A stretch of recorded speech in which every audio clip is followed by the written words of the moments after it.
Hello viewers, let's dive into fantasy में आप लोगों का हार्दिक स्वागत है। आई होप आप सभी अच्छे होंगे। आज आप लोगों के पास सेफ हेवन नाम का एक हॉलीवुड मूवी लेके आई हूँ। उम्मीद करती हूँ ये मूवी एक डिप्रेस माइंड को या ज़िंदगी से उम्मीद छोड़ने वाले लोगों को भी काफ़ी हद तक हौसला और ज़िंदगी में पेशेंस रखना सिखाएगा। तो चलिए ये खूबसूरत मूवी को एंजॉय करते हैं। शुरुआत पे ही हमें दिखता है एक लड़की जो काफ़ी डरी घबराई हुई अंधेरे सड़क पे दौड़ लगा रही है और दौड़ते भागते हुए एक पड़ोसी के घर पे मदद के लिए नॉक करती है।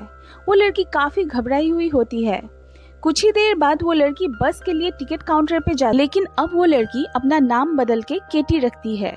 उसने पुलिस से भागते हुए अपना हेयर कट और कलर भी चेंज कर लिया था। अगले दिन वो एक अलग शहर जो साउथ पोर्ट पे होता है वहाँ जाके पहुँचती है। भीड़ भाड़ से काफ़ी दूर था ये शहर। केटी एक कॉफ़ी शॉप से कुछ खाना खरीदती है और सोचती रहती है कि इस नए जगह पे आके वो ज़िंदगी की शुरुआत कैसे करेगी। वो नौकरी की तलाश में एक रेस्टोरेंट पे घुसती है और वहाँ के ओनर से रिक्वेस्ट करती है कि वहाँ छोटा मोटा कोई भी काम हो वो कर लेगी। उसे वहाँ कुक का काम मिल जाता है। केटी अपने लिए एक रेंट हाउस का भी खोज करती है, लेकिन उसे अपना असलियत सबसे छुपा के चलना था और इसीलिए वो एक जंगल के बीच एक लकड़ी का बना हुआ घर भाड़े पे ले लेती है जो उसके काम के जगह से कुछ ही दूरी पे होता है। लेकिन लकड़ी का बना हुआ वो कॉटेज का हालत उतना अच्छा नहीं होता और फ्लोर भी टूटा हुआ होता है। इसीलिए वो फ्लोर को पेंट करने की सोच के उसी शॉप पे जाती है जहाँ से वो कॉफ़ी परचेज की थी। वो शॉपकीपर केटी को फिर से वहाँ देख के पूछता है कि वो यहाँ क्या कर रही है। उसे पता था वो लड़की एक टूरिस्ट है, इसीलिए ये सवाल पूछा क्योंकि उसने केटी को टूरिस्ट बस से उतरते हुए देखा था और इस शहर पे लोग असल में कुछ ही दिन के लिए घूमने आते हैं। पर केटी उसके सवाल का कोई जवाब नहीं देती और फ्लोर पेंट का प्री ऑर्डर देती है और फिर कुछ सामान वहाँ से खरीद के चली जाती है। केटी अपने कॉटेज के बाहर देखती है कि एक अजनबी औरत उसके घर के अंदर झांक के कुछ देख रही थी। केटी उसे देख के थोड़ा चौंक जाती है, पास जाती है। वो बोलती है कि इस तरह वो किसी से सामान लेना पसंद नहीं करती और ना ही उसके घर के बाहर कोई रात को ऐसे आए उसे पसंद है। एलेक्स कहता है कि ये साइकिल काफ़ी दिन से उसके घर पे पड़ा हुआ था, इसीलिए उसने सोचा कि शायद केटी को इससे आने जाने में कोई मदद हो। पर केटी कुछ नहीं सुनती और वहाँ से निकल जाती है। केटी का इस बर्ताव से एलेक्स को काफ़ी बुरा महसूस होता है।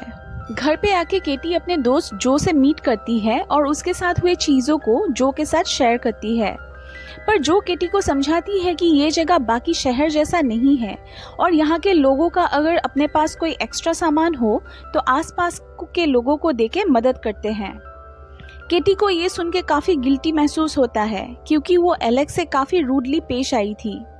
केटी एलेक्स से अपने बर्ताव के लिए माफ़ी मांगने फिर से एलेक्स के पास उसके शॉप पे जाती है। एलेक्स भी कहता है इतना बिजी रहता है कि उसे दूसरे केसेस पे कोई भी इंटरेस्ट नहीं रहता है। उधर एलेक्स को दिखाया जाता है वो अपने बच्चों के साथ बीच पे वीकेंड मनाने और एंजॉय करने जा रहा था। तभी साइकिल लेके केटी भी उस तरफ से कहीं जा रही होती है। एलेक्स की बेटी लेक्सी उसे देख के उसे रोक लेती है और उसे भी अपने साथ बीच पे जाने के लिए जिद करती है। केटी लेक्सी की बात मान के उन लोगों के साथ जाने के लिए राजी हो जाती है। एलेक्स को भी मन ही मन काफ़ी खुशी होता है, पर उनका बेटा जॉस इससे थोड़ा सा उदास हो जाता है। बीच में चारों काफ़ी एंजॉय करते हैं। केटी भी अब एलेक्स के करीब आने लगती है। एलेक्स और केटी बहुत सारी बातें शेयर करते हैं। एलेक्स अपने लाइफ के बारे में बताता है, पर अभी भी केटी अपना असली परिचय एलेक्स को नहीं देती। घर लौटते वक्त इस बार केटी एलेक्स को अपने कॉटेज पे बुलाती है फ्लोर का पेंटिंग दिखाने। वो एलेक्स से धीरे धीरे खुलने लगी थी। केटी की बात पे अगले वीकेंड पे फिशिंग के लिए बोलता है क्योंकि एलेक्स को भी फिशिंग करने जाना बहुत पसंद था। उसके एक बार बोलने पे ही इस बार केटी राजी हो जाती है और अगले वीकेंड आते ही दोनों फिशिंग के लिए एक बहुत ही खूबसूरत झील पे जाते हैं और एक छोटा सा नाव हायर कर लेता है। नाव पे जाते हुए एलेक्स अपने पुराने दिन को याद करके केटी को बताता है कि वो उसकी पत्नी के साथ यहाँ अक्सर आया करता था।